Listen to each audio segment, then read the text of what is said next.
વડગામના છાપીમાં એસીબીની trap સરપંચના પતિ અને બોર ઓપરેટર લાંચ લેતા ઝડપાયા છે। 15 લાખથી લાંચ લેતા રંગે હાથ ઝડપાયા। વિવાદિત પ્લોટને લઈ કોર્ટમાં થઈ હતી પિટિશન। પરત ખેંચવા ફરિયાદી પાસે માંગી હતી લાંચ। 50 લાખ રૂપિયાની લાંચ માગી। એસીબીને જાણ કરતા એસીબીએ ગોઠવ્યું હતું છટકું। ફરિયાદીની ઓફિસમાંથી જ ઝડપી પાડ્યું।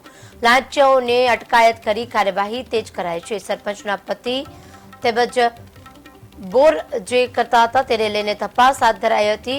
લાંચિયા ઝડપાયા છે। વડગામના છાપીમાં એસીબીએ ટ્રેપ ગોઠવી બોર ઓપરેટર લાંચ લેતા ઝડપાયા। સરપંચના પતિ અને બોર ઓપરેટરની ધરપકડ કરાઈ છે। આ સાથે જ કોર્ટમાં થઈ હતી પિટિશન। પરત ખેંચવા ફરિયાદી પાસે માંગી હતી લાંચ। 50 લાખ રૂપિયાની લાંચ લેતા રંગે હાથે એસીબીની ટીમે ઝડપી પાડ્યું છે। ઓફિસમાંથી ઝડપી પાડી લાંચિયાઓની અટકાયત કરી આગળની કાર્યવાહી હાથ ધરાઈ છે। તો આ મુદ્દે વધુ વિગત આપશે દીપક સોલંકી સંવાદદાતા। દીપક, સરપંચના પતિ અને બોર ઓપરેટરને લાંચ લેતા ઝડપાયા છે, શું વિગતો સામે આવી છે? એ ચોક્કસથી કિરણ વાત કરવામાં આવે તો વડગામ તાલુકાના છાપી ગ્રામ પંચાયતના સરપંચ પતિ કેટલાક દિવસથી વિવાદમાં આવી રહ્યા હતા। ત્યારે થોડાક દિવસો પહેલા હાઈવે પર આવેલી એક હોટલ માલિકને પણ અપશબ્દો બોલ્યા હોવાનો એક સોશિયલ મીડિયામાં વાયરલ થયો છે। ત્યારે વધુમાં વાત કરવામાં આવે તો છાપી ગ્રામ પંચાયતના સરપંચ પતિ અને પંચાયતના બોર ઓપરેટર લાંચ લેતા ઝડપાયા હતા। પતિ અને પંચાયતના સભ્ય મુકેશ ચૌધરી અને બોર ઓપરેટર પ્રવીણ ઠાકોર 15 લાખની લાંચ લેતા એસીબીના હાથે ઝડપાયા હતા। જો કે વધુમાં વાત કરવામાં આવે તો જે આ વિવાદિત પ્લોટને લઈને હાઈકોર્ટમાં થયેલ પિટિશન પરત ખેંચવા ફરિયાદી પાસેથી 50 લાખ રૂપિયાની લાંચ માંગી હતી, પરંતુ ફરિયાદીએ 35 લાખ રૂપિયા આપવાનું નક્કી કરીને 15 લાખ રૂપિયા આપવાનું નક્કી કર્યું હતું। ત્યારે અમદાવાદની એસીબીને જાણ કરતા જ એસીબીએ છટકું ગોઠવ્યું હતું અને સરપંચ પતિ અને બોર ઓપરેટરને 15 લાખની રકમની લાંચ લેતા એસીબીએ ફરિયાદીની ઓફિસમાંથી ઝડપી પાડ્યા હતા। જોકે અમદાવાદ એસીબીએ બંને લાંચિયા અટકાયત કરી વધુ તપાસ હાથ ધરી છે। જી કિરણ।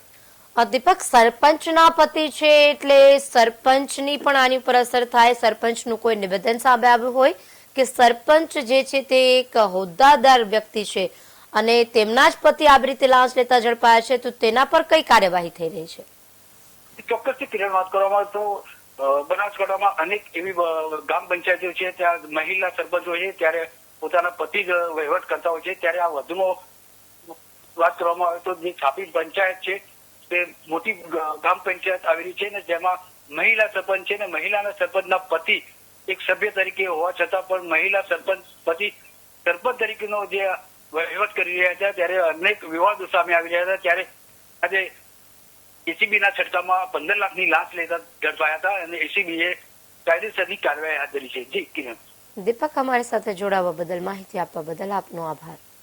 સરપંચના પતિ અને બોર ઓપરેટર હતા જેઓ લાંચ લેતા ઝડપાયા છે। મહત્વપૂર્ણ છે કે સરપંચના પતિ છે પરંતુ પત્ની સરપંચ છે અને તેમના પતિ છે જેમને લાંચ લેતા ઝડપી પાડવામાં આવ્યા છે। તમામ જે કાર્યવાહી છે તે આગળ હાથ ધરવામાં આવી રહી છે। 50 લાખ રૂપિયાની લાંચ લેતા લાંચ માંગી હતી। એસીબીને જાણ કરતા એસીબીએ છટકું ગોઠવ્યું હતું અને આગળની કાયદેસરની કાર્યવાહી હાથ ધરી।